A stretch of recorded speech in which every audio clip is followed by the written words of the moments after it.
We all know MrBeast's videos are insane. They get millions upon millions of views and his audience grows day by day to unimaginable numbers. And he's now overtaken PewDiePie as the most subscribed to YouTuber. But his videos wouldn't be even half as entertaining as they are without the edits. So today I'm going to show you the effects that MrBeast used in his video to get his very unique style. But before we get started, I'm Joe, I'm a YouTube and social media editor. And I like to think I've edited some decent videos in the past. Let's start off with the classic MrBeast font. It's actually called Kamika Axis and you can download it from DAF Fonts. Install it into your computer and add it into your photo or video editing software and you're away. You can use it in your thumbnails and your videos. He actually uses a slightly different font in his thumbnails, but don't worry, I've got that for you as well. But DAF Fonts does have a lot of other fonts on there, so do have a look around, you know, be unique if you want to. You might find something else that you really like. The music in a MrBeast video is also very important. MrBeast always starts off his videos with a fast, loud, dramatic soundtrack. We are currently surrounded by countless sharks. Maybe even 1,000.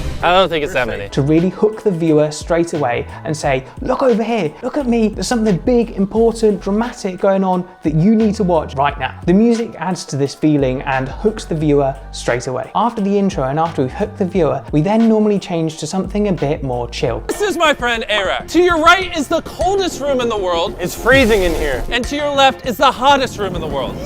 So that the viewer and the audience can relax a little. You don't want to have big dramatic music all the way through your video because then you feel like, oh, kind of on the edge of your seat all the way through, you know, what's going to happen? And you want the viewers to relax into your video, you know. You've got 15 minutes. 15 minutes is a long time to be nervous, scared, on the edge of your seat. You want to feel relaxed at some point. Having this relaxed music during the video will also mean that the dramatic moments, when they come, will feel more dramatic because the audience can feel this change, whereas if it's dramatic music all the way through and then we want to make it more dramatic, we don't really have anywhere to go. So the moment doesn't feel emphasized and doesn't feel bigger than anything else in the video. The music always fits the tone of the video and adds to the feeling of the video. Because as video editors, we are trying to add the feeling into the video that was lost, you know, when it's filmed. When you experience something in person and then you film it, the footage always seems less dramatic and not quite as impactful as the two people who were in the footage and how you felt it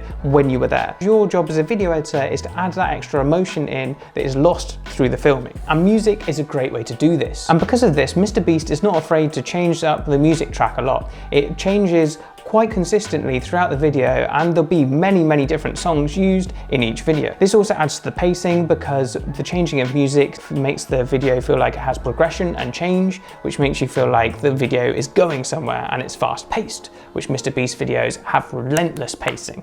And by comparison, MrBeast's effects aren't too crazy. They're there to kind of like add a bit more feeling and a bit more like high pacing. But I wouldn't say they're as essential as the music or the sound effects, which we're gonna get onto next. He does use a lot of glitch transitions, which you can get for free on the Mr. Horse plugin. I always use this and they're really good. It's also got quite a lot of other effects that are useful. So, you know, have a look around. We see a couple of zoom transitions, which are very easy to do. You just keyframe the scale and then add an ease in onto your keyframe and then it will seem smoother. You can then set a preset and just drag and drop this onto every single bit where you want it. It's really easy. You don't have to bother keyframing it every single time. And it's just basically your own drag and drop effect that you've made. And if you want to zoom between two different scenes, this effect is also on the Mr. Horse plugin. And with these zoom transitions, we often have sound effects, which really sell the transitions and are very important and very underappreciated in MrBeast's videos. A lot of the time, you don't really notice sound effects when they are there, but like when they're gone,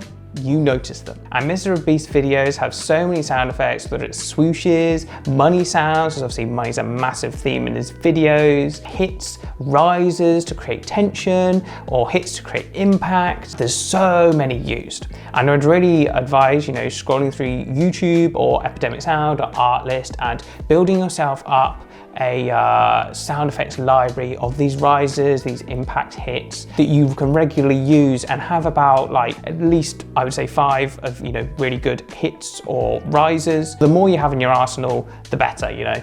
I would build up a media library, a sound effects library that you can just, you know, go to rather than having to, you know, search YouTube every time you want a new sound effect. It just makes your editing so much quicker. And if you want to learn about how MrBeast tells stories or how to do his famous subtitles, go and watch these videos right here.